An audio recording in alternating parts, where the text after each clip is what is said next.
Olá pessoal, sejam todos muito bem-vindos. Você está no Você Pode 22, o podcast do Hospital 22 de Outubro e da Associação Paulista de Medicina de Mojimirim, dedicado a falar sobre saúde, inovação e qualidade de vida. Eu sou Elias Ajube, médico psiquiatra, e hoje trago para você um convidado mais do que especial, meu amigo, querido Dr. Carlos de Camargo.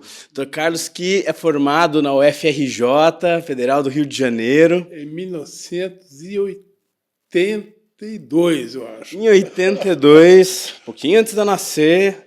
E Dr. Carlos também é cardiologista da Sociedade Brasileira de Cardiologia, cofundador do Hospital 22 de Outubro e também grande entusiasta do serviço de hemodinâmica do Hospital 22 de Outubro. Dr. Carlos, cardiologista e hemodinamicista é a mesma coisa? Não, a cardiologia é bem mais antiga, é uma disciplina da medicina clínica, muito antiga, e a partir do século passado foi aderindo à hemodinâmica.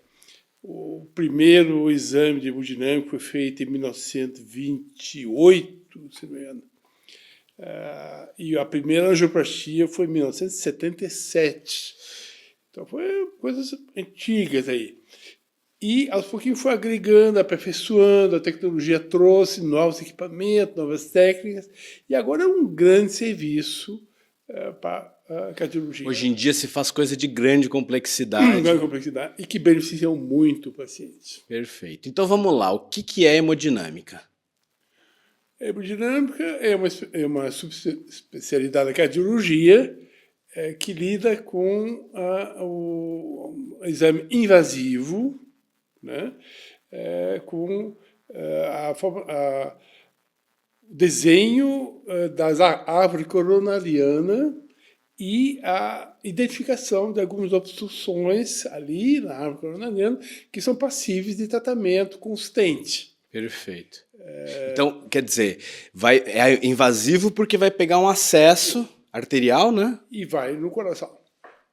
Perfeito. E vai chegar, então, até o coração, às vezes um fiozinho, guia e às vezes o stent. Isso. E o que é stent? O stent é uma malha de metal. Uma mola? Não é mola não, porque ela não, ela dilata, mas na verdade a função dela é abrir a artéria. Então ela entra como uma malha de metal que entra e é dilatada e aí permite que um pedaço daquele vaso sanguíneo que estava obstruído consiga se abrir para passar. Exatamente. Imaginando aqui para o ouvinte os encanamentos da casa que estão sujos de gordura, é alguma coisa que consiga abrir de novo, isso aí. Os canos. Tem várias técnicas, catéter, né? Tem o catéter diagnóstico e também tem catéter que destrói a placa. Eles vão... É o mesmo que cateterismo, então, esse procedimento de hemodinâmica. São vários recursos aí que, diante da complexidade da obstrução. Tem a obstrução que são calcificadas, a obstrução que são friáveis. Então, uma obstrução friável é aquela do tipo que... Um trombo recente. Um trombo recente, facilmente transponível pelo catéter e facilmente expandido com os stent. Então, quer dizer, um trombo mais antigo, em oposição, é mais difícil de ser... Exatamente, de ser atravessado e de ser tratado. Tanto assim que alguns países se iniciaram precocemente na obstrução crônica, calcificada. Então, o pessoal do Japão veio aqui no INCOL fazer um curso especial para demonstrar como resolver placas antigas. Que são calcificadas e, portanto, mais rígidas, não é isso? Mais difícil de atravessar, de tratar. Quando a pessoa acabou de ter um infarto, por exemplo, assim, a pessoa acabou de ter dor no peito, se for atendido nessa hora, o cateter passa tranquilo. passa tranquilo. Ou seja, quanto mais rápido o indivíduo procurar ajuda, mais Melhor. fácil é de resolver com eficácia e Tem um segurança. axioma importante, né, Elias, que é assim: tempo é miocárdio. Né? Então, quanto menos tempo entre a dor, o paciente sentir dor e fazer o cateterismo, que a gente chama o tempo porta-agulha, a porta chegando no pronto-socorro e até o cateterismo, se for de 1 hora, a pessoa consegue abrir realmente a artéria, reperfundir, e aí a lesão que ocorreu no músculo é muito pequena. A gente chama isso tempo em miocárdio, que corresponde a um tempo porta-agulha de 1 hora. É o momento ideal. É a hora de ouro, então, fazer essa abordagem em 1 hora para poder ter o melhor o resultado. melhor resultado possível. Doutor Carlos, o que causa o acúmulo dessas placas de gordura? Isso é uma longa história. A gente considera que desde a adolescência ou no adulto jovem já são formadas pequenas placas de gordura na parede da artéria. São camadas, primeiro, finíssimas, assim, que são verificadas no exame patológico ali. A gente verificou isso, os americanos verificaram isso na guerra do Vietnã. Morria muita gente jovem na guerra, abria a turma para investigar como é que estava e percebia que já tinha placa de gordura no coração, nas artérias. Na verdade, nem são placas, são estrias. Estrias. De gordura, de colesterol, já infiltradas na parede, mas sem causar nenhuma obstrução. Aí o tempo vai passando, a pessoa vai fumando, a pessoa é hipertensa, a pessoa tem colesterol, a pessoa tem diabetes, a tendência é aumentar essas placas aí. Olha aí, interessante. Então, para você que agora está pensando naquele torresmo delicioso, que acompanha aquela feijoada melhor ainda, vamos lembrar desse rostinho sorridente de Dr. Carlos, falando para vocês que desde jovem a gente está acumulando essa gordurinha no coração. Pode falar. Tem 1000 classificações das placas. Tem placas excêntricas, placas concêntricas, placas com alguns lugares assim mais obstruídas. E a gente hoje em dia avalia muito bem isso, inclusive com ultrassom intracoronário, que é um tipo de cateterismo, mas para fazer uma histologia virtual. Aí que a gente tem uma ideia da formação dessa placa. Se a placa Porque muda o procedimento que vai ser feito a depender da formação dessa placa? Sim. Ah, então... Dependendo do tipo de placa, o cateterismo é feito de uma forma ou de outra, o balão é maior ou menor, e é muito importante que, durante o cateterismo, esse balão seja introduzido, dilatado, e que seja em toda a dimensão da placa. Se fica um pouquinho sobrando, aí tem tendência a criar trombo e a obstruir. Porque aí gera o turbilhonamento ali da passagem do sangue, e aí vai fazer alguma trombose, e aí é pior ainda, porque vai entupir mais para frente. Perfeito. Então, basicamente, a diferença entre cateterismo e hemodinâmica é? Não, a hemodinâmica faz o cateterismo, mas assim, tem vários tipos de cateterismo. O cateterismo é um dos tipos de serviço dentro de um serviço de hemodinâmica. Perfeito. E o cateterismo, ele é sempre cirúrgico? Os cateterismos, assim, por definição, é um procedimento complexo, invasivo. Ele é diferente da cirurgia porque eu dou alta ao paciente em 3, 4 dias do hospital. Quando o que a gente chama tradicionalmente a cirurgia é uma estenotomia mediana, uma abertura do tórax, uma cirurgia de ponte de safena, e aí o restabelecimento é 3 meses, é uma cirurgia maior. ela ainda é indicada quando justamente os exames iniciais demonstram que a anatomia coronariana é desfavorável. É um paciente mais idoso, um paciente diabético, que fumou muito tempo. Aí a anatomia coronariana é mais complexa. Aí não é mais por cateterismo, é por cirurgia no sentido tradicional. Uhum. É uma equipe muito grande para poder fazer isso tudo acontecer? O AVC geralmente trabalha sozinho, junto com um enfermeiro especializado, e, claro, que às vezes a anestesia pode ser chamada, e geralmente é tranquilo, não tem risco praticamente nenhum ali, 1% de risco. Doutor Carlos, se tivesse que dar aí umas dicas que todo mundo deveria saber para poder prevenir infarto, quais seriam? Primeiro, ser rápido, né? Se sentir dor, principalmente uma dor forte, procurar saber o que é. Então, levar no pronto-socorro. Se a dor demorar um certo tempo, não esperar em casa. Ir para o hospital, conversar com o médico, fazer um eletrocardiograma, verificar se tem uma alteração. Então, tem que ser rápido. Não pode... Muitas vezes o pessoal diz assim, está frio, eu não vou sair da cama agora, a dor vai passar. Não passa. No infarto, a dor não passa. Então, depois de algum tempo, a pessoa já tem que ir para o hospital. Quer dizer, então, uma dor no peito, à esquerda... Tem que ver. Às vezes parece uma dor de estômago estranha, irradia para o braço esquerdo. Principalmente se suar frio, se Suando tiver frio, enjoo, falta de ar, batedeira e alguma coisa, uma intensidade. É uma das dores mais intensas que existem, não é isso? O infarto é uma dor assim, muito forte.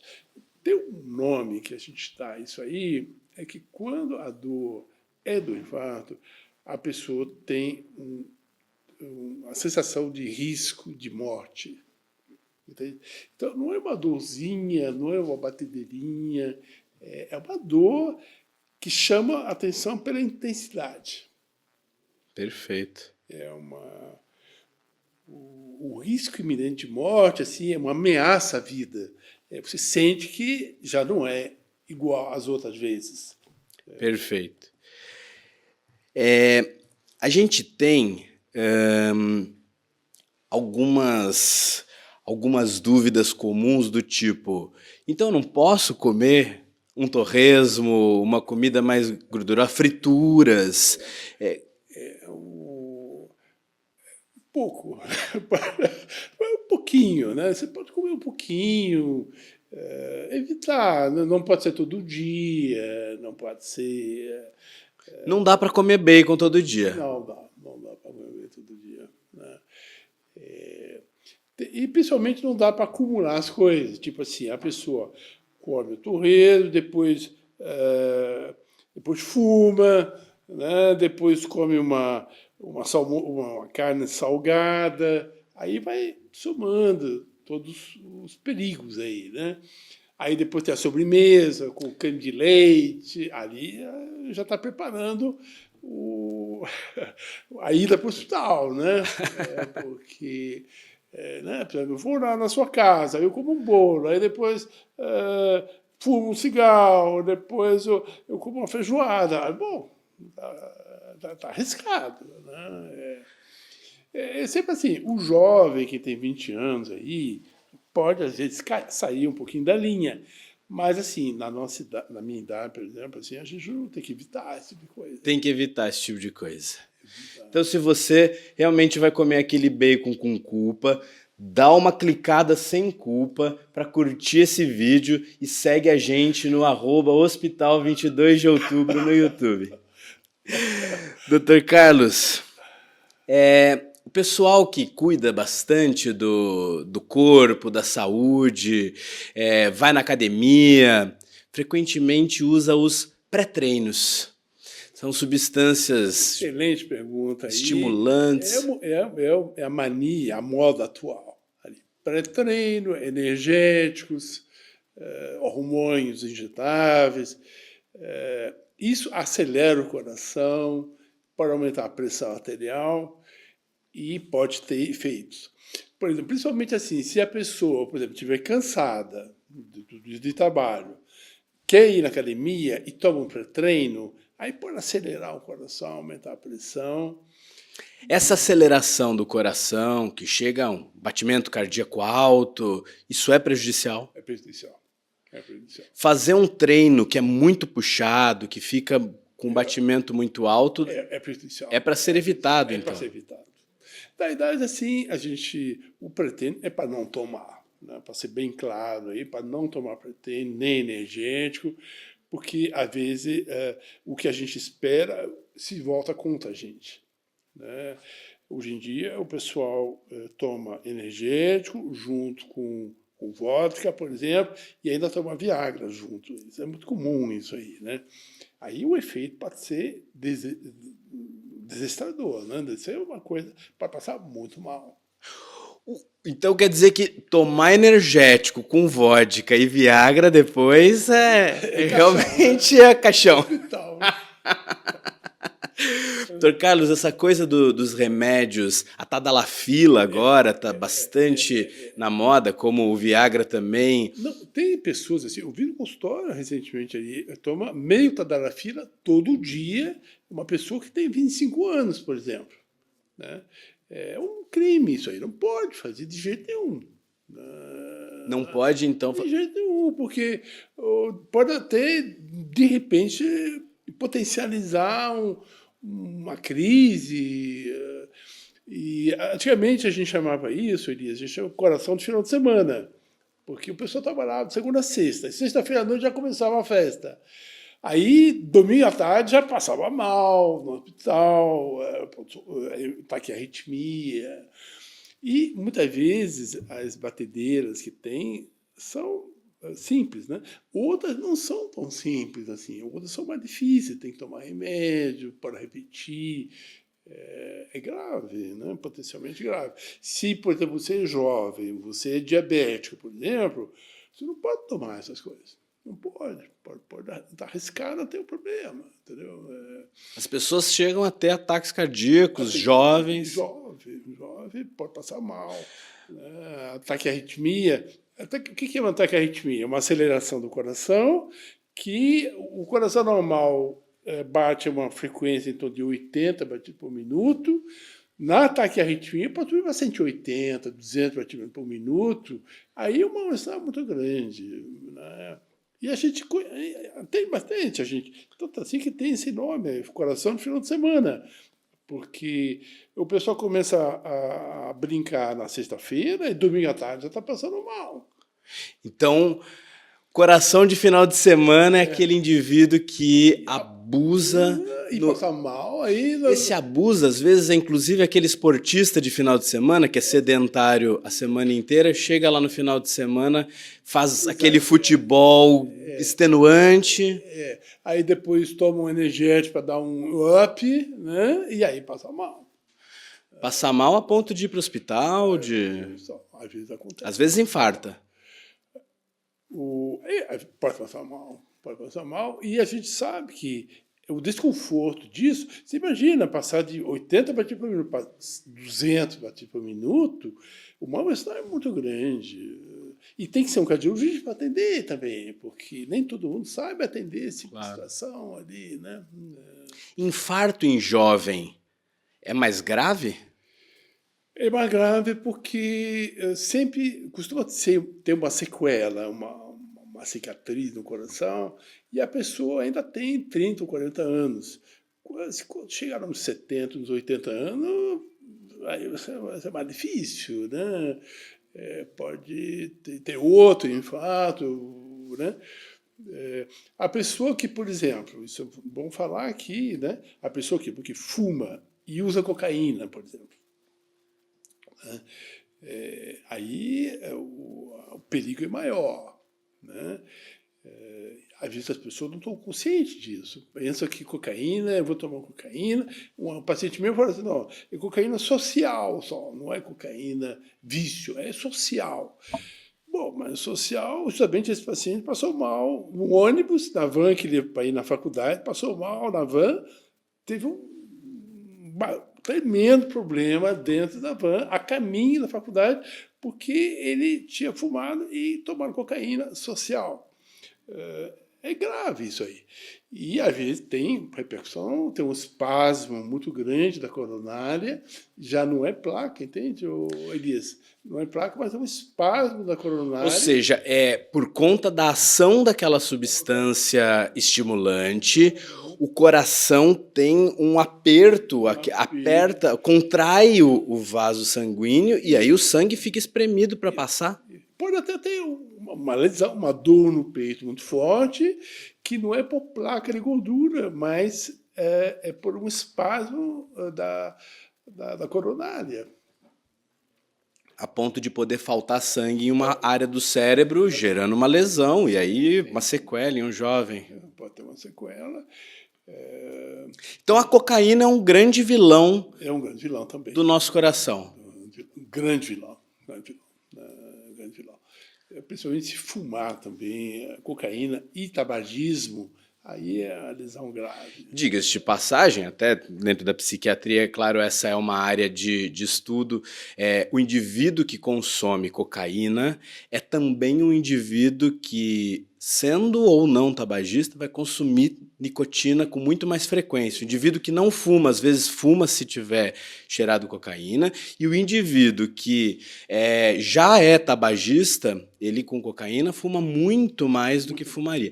Aliás, isso também acontece com a bebida alcoólica, né? O indivíduo que usa cocaína, por vezes, consome com a maior tranquilidade 1 litro de álcool, de destilado, uma coisa forte.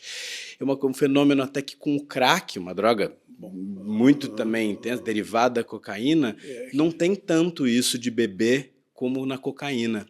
E essa mistura, você está contando que é uma bomba para o coração, a droga estimulante, o álcool, a nicotina. E muitas vezes assim, o jovem, por exemplo, que usou cocaína, vai no pronto-socorro e ninguém acredita nele. Diz, mas como é que uma pessoa de 25 anos pode ter um infarto?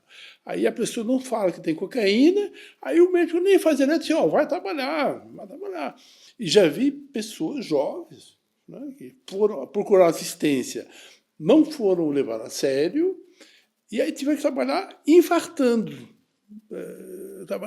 E aí no dia seguinte, ou uma semana depois, vai no cardiologista, o senhor teve um infarto.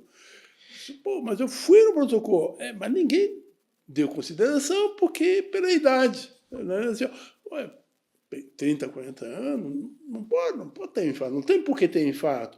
Porque a pessoa omite que fumou, que usou cocaína. Porque se o médico está sabendo que o indivíduo usou cocaína, por exemplo, ele vai ficar muito mais esperto na investigação de um problema de coração. É isso aí. Perfeito.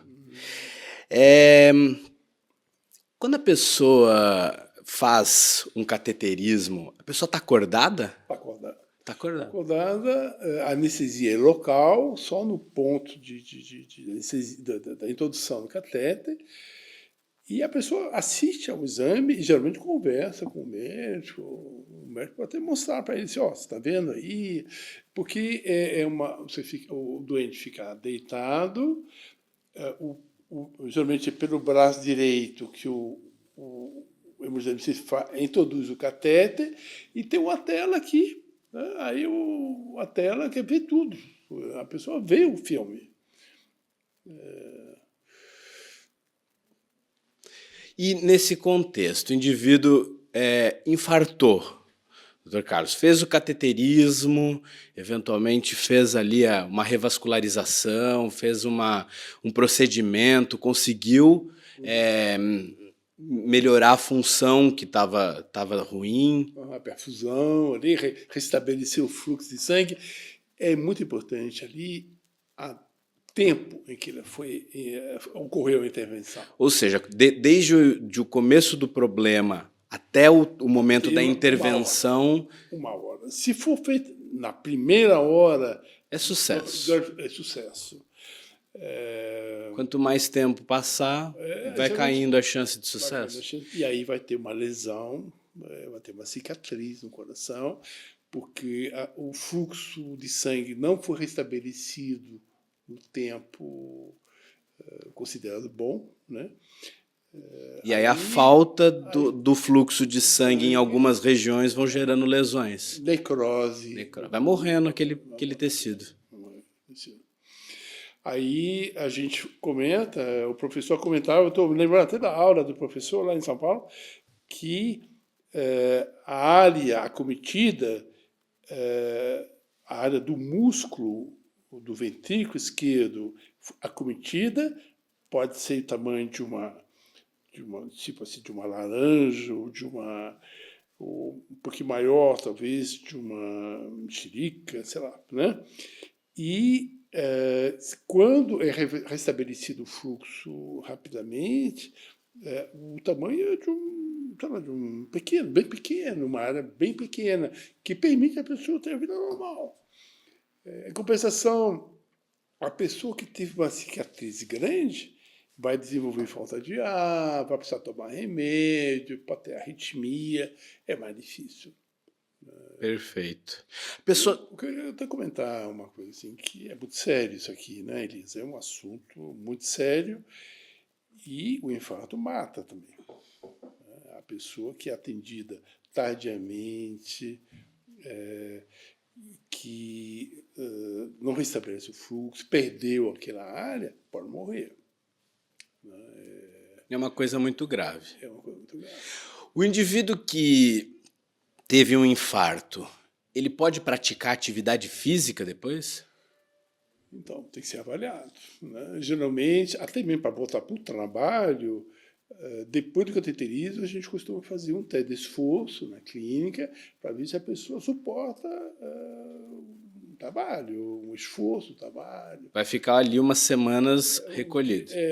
Depois do cateterismo, tipo assim, pelo menos uns 15 dias depois, faz um teste de esforço para ver se a pessoa é capaz de trabalhar, subir escada, carregar um peso. A pessoa que já teve infarto pode fazer sexo depois, doutor Carlos? É uma boa pergunta. Eu costumo dizer assim, papai e mamãe. Durante um tempo ali. Durante um tempo. Tem que ser com moderação. Então, né? Depois do infarto, o sexo é só papai e mamãe, uma coisa bem levinha. Bem levinha. Durante algum tempo aí. Depois. Isso no sentido do esforço cardíaco? A própria ereção é o esforço cardíaco, é por conta do movimento mesmo? Do movimento ali, né? Ou seja, da atividade física em si. Tá. O papai e a mamãe, assim, é uma coisa tranquila ali, né? Se você fizer... algo que exija muito do condicionamento físico... Aí pode passar mal. Então, você que ainda não passa mal... Passa bem clicando aqui naquela curtida legal e segue a gente no Hospital 22 de Outubro, ativa o sininho para poder receber as notificações dos nossos próximos vídeos. Ô, doutor Carlos, a aspirina. A aspirina é uma coisa que na minha geração da infância existia aspirina infantil que tinha um gostinho bom e eu me lembro de muita gente contar que tinha em casa aspirina infantil e tomava aquilo para poder sentir o gostinho de balinha que tinha, né? É docinho, é cor de rosa, né? Ainda existe a aspirina infantil? Ainda tem esse gostinho bom? Funciona, a gente usa muito. Como é que é isso do ácido acetil salicílico poder ajudar o indivíduo que tem o problema cardíaco? Porque o ácido acetil salicílico, ele inibe a agregação plaquetária. O trombo da coronária, ele é provocado por uma formação de uma obstrução que vem com a fibrina, com as plaquetas, com as células sanguíneas. Então, o AS infantil, ele evita que tenha esse acúmulo de plaquetas, de fibrina. Então, no processo de coagulação, que é o sangue líquido formando um composto mais viscoso, uma bolinha que poderia entupir o encanamento, a aspirina previne a formação desse trombo. Tanto assim que... Por isso que tanta gente que tem problema de coração preventivamente vai tomar o AS. trombose arterial, até um derrame cerebral, o cateterismo, o infarto, usa AS pro resto da vida. AS pro resto da vida. Pro resto da vida. Mesma coisa quando a pessoa teve um derrame, um Isso, AVC, não é pro resto da isso? vida, toma. Aí hoje em dia tem um kit, digamos assim, né? A pessoa usa a aspirina infantil, usa um remédio para o colesterol, um remédio para a pressão e, às vezes, junto com a aspirina, o clopidogrel, que é um remédio muito usado. Um antiagregante plaquetário. Junto com o AS. Geralmente, pelo menos 6 meses depois do infarto, a pessoa tem que tomar o AS e o clopidogrel junto. Você comentou que o infarto é uma dor muito intensa. Existe infarto silencioso? Também tem, é verdade. Tem infarto silencioso, sem dor, né? A pessoa, às vezes, pode ter falta de ar e não ter dor no peito. Principalmente o idoso. O idoso pode ter falta de ar sem dor. Então, se alguma coisa na anamnese, ali, na conversa com o paciente, sugerir que é uma falta de ar inesperada, diferente, é bom fazer o eletro, porque pode ter um infarto aí. E em relação ao sexo feminino masculino, o infarto mata mais mulheres ou homens? Que eu saiba, é mais ou menos igual ali, né? Mais ou menos igual. É importante ali o médico assim, que atende o paciente assim, conhecer as características do paciente. Né? Por exemplo, eu estou lembrando aqui de uma senhora jovem, né, que eu atendi, e ela tinha dor no peito, eu mal acreditava. Né? Eu pedi um eletro e tinha um infarto. Ele disse, puxa, aí eu pensei assim, puxa, como eu vou pedir cateterismo para uma pessoa jovem ali, que não fuma, não tem diabetes, não tem pressão alta? Como é que eu vou pedir? Pedi e era um infarto. Aí mesmo, né? Então, é bom, em caso de dor no peito, sempre fazer o eletro. Gente magra também infarta? Mas se fumar, se tiver diabetes, colesterol, pode muito bem ter um infarto. Quer dizer, o negócio é o acúmulo de fatores de risco. Se fuma é pior, se usa estimulantes é pior. Se tiver diabetes, pressão alta, colesterol. Se for sedentário... Aí o acúmulo de fator de risco que pesa no raciocínio do médico para indicar cateterismo ou não. É verdade que a gordura abdominal, aquela na barriga mesmo, é pior do que a gordura distribuída pelo corpo, pensando no coração? A abdominal não é questão de estética, né? É questão de metabolismo. Né? O acúmulo de gordura intra-abdominal acaba gerando substâncias inflamatórias que pioram a situação do paciente e podem levar realmente. Geralmente a gordura abdominal ligada ao sedentarismo, a pessoa tem uma tendência a ter pressão alta, diabetes, e o quadro inflamatório mais acentuado. E dormir mal, Dr. Carlos, também causa problema para o coração? Sim. A pessoa que trabalha dormindo, né? Que acaba, às vezes a pessoa fica conversando, a própria esposa fala, puxa, parece que está conversando aqui do meu lado aqui, né?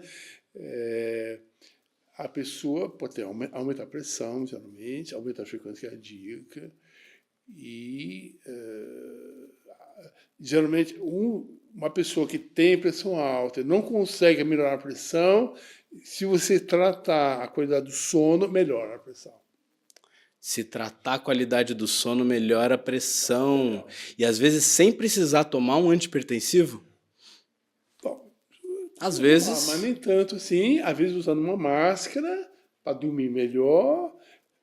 Está falando então da apneia do sono. A apneia do sono é um fator de risco importante para a hipertensão arterial. Teve aqui no podcast, o Dr. Adilson Calef trouxe esse assunto bacana da apneia do sono, uma coisa super prevalente e que causa hipertensão arterial e diminui anos de vida da pessoa, não é isso? Tem que ser tratada. E a pessoa não percebe. Quem tem não sabe. Não sabe. Quem tem não sabe. Então, se você tem alguém aí que dorme do seu lado e que ronca muito, comenta aqui pra gente, porque essa pessoa talvez precise de uma polissonografia e depois uma avaliação de especialista para poder não perder anos de vida. É isso mesmo? Exatamente. O indivíduo que tenha aquele sono de qualidade ruim por conta de energéticos, ele também vai ser mais afetado? Com certeza. Com certeza. E isso, de novo, por conta dessas flutuações da função do coração ao longo da noite? E nós temos que ver, né, o psiquiatra, assim, a história do paciente, né? Eu me lembro que tinha um doente que tinha uma sociedade com os amigos, tinha uma empresa, e começou a ter endividado, aí, de repente, todos os sócios saíram, largaram ele com um abacaxi na mão, e começou a fumar, não dormia mais, e teve um infarto. Então, o quadro, a estabilidade emocional, né, a vida conjugal, a família, né, se a pessoa estiver bem com a esposa, viajando, isso mesmo não tem um problema aí, né? Agora, a pessoa brigou com a esposa, tem um filho com problemas, não dorme direito, né? Então, os fatores emocionais contam demais. Eu me lembro de um estudo da última década, muito, muito significativo, impactante, mostrando que, quando olha para isoladamente cada fator de risco, a depressão passou a ocupar um espaço de fator de risco para uma doença cardíaca tão importante ou mais até do que coisas conhecidas como ter colesterol alto, ter pressão alta. Isso é muito importante, isso aí, né? Muitas vezes, assim, o médico é chamado para atender a emergência, resolve a emergência e depois conhece o paciente melhor, conversa um pouquinho e vai vendo que a história já vinha um tempo atrás ali, né? O adultério, uma mágoa, um luto, educação do filho, mil razões ali, o sócio da empresa, tudo isso é prejudicial. Sabe que, por exemplo, uma tragédia como as Torres Gêmeas na Nova York, ali, quando os prédios foram explodidos, teve vários infartos na comunidade perto ali, porque susto ali, o desequilíbrio, uma tragédia, a pessoa infarta, né?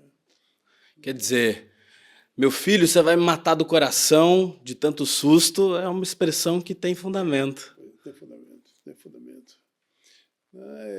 O médico é muito importante, né, Elias? Assim, no sentido de identificar essas coisas, tentar aliviar um pouquinho o sofrimento psicológico, emocional, e também, como você falou, sedentarismo, abuso alimentar. Mas, muitas vezes, assim, a questão da ansiedade, da dificuldade emocional ali, interfere muito com a saúde da pessoa. Perfeito. Para a gente ir caminhando assim para as nossas ideias de conclusão, o que uma pessoa deve fazer em termos de check-up para saber se está tudo ok com a função do seu coração? Eu chamaria, eu não acho muito bom em si o check-up, né? Eu acho que, na verdade, tem que ter um médico de confiança que você passa lá uma vez cada 6 meses ou uma vez por ano, para conversar, para falar como está, né? Então, melhor do que só um check-up é um acompanhamento com uma fidelidade, uma confiança, né, no médico, assim, eu gosto de ir lá porque eu converso um pouquinho, vou falando com ele, sabe? Eu tenho um paciente meu, por exemplo, que era casado. Aí ele falou assim, bom, vai ser ótimo quando eu me separar da minha esposa, porque aí eu vou poder dormir sossegado, vou cuidar das minhas coisas em paz. Depois da separação, piorou muito. Né? porque a esposa começou a cobrar dinheiro, tudo, né? A situação piorou muito. E aí ele vem, consultório, vem, a família dele toda vem, né? E aí a conversa, sabe? Eu acho muito melhor isso do que o check-up.